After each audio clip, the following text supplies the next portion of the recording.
So, at my church, we just finished a series that was mainly about knowing the voice of God and the different voices that you'll listen to, where there are voices in the world that will try to tell you what truth looks like, or that the devil will try to give you a false idea of what is true, that you listen to those voices and follow something.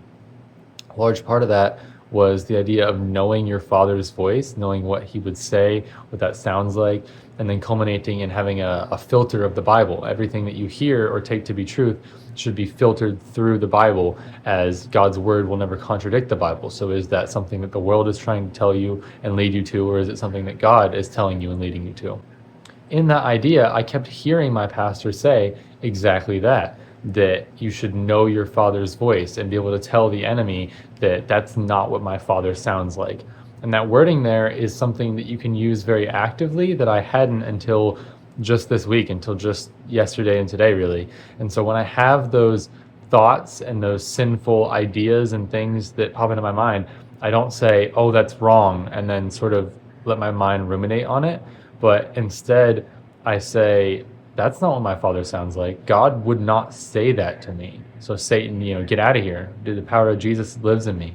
But saying, that's not what my father's voice sounds like. So when you have a thought that either belittles somebody else and treats them as less valuable and puts yourself above them, or a thought that is beating yourself up, oh, I can't believe I did that, you think, well, God doesn't sound like that. God would never say that to me. That's not the voice of my shepherd.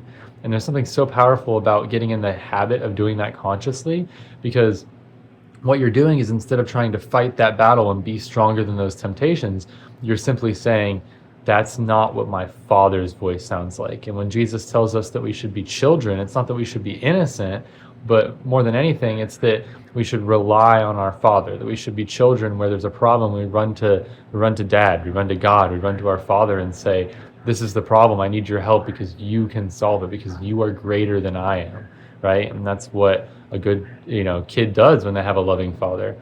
So try to take up that heart posture. And I'll give you this this thing that happened last night, where I almost, either last night or this morning, I almost physically, when I said that, saw a darkness, a shadow leave. Like my eyes were closed, they weren't open, but it was almost physically that I saw, when I said, that's not my father's voice, get out of here, that I felt there was this darkness, like right here, almost like, with me, or looking at me, kind of in my thoughts. And almost physically, I felt it leave, and I could think more clearly.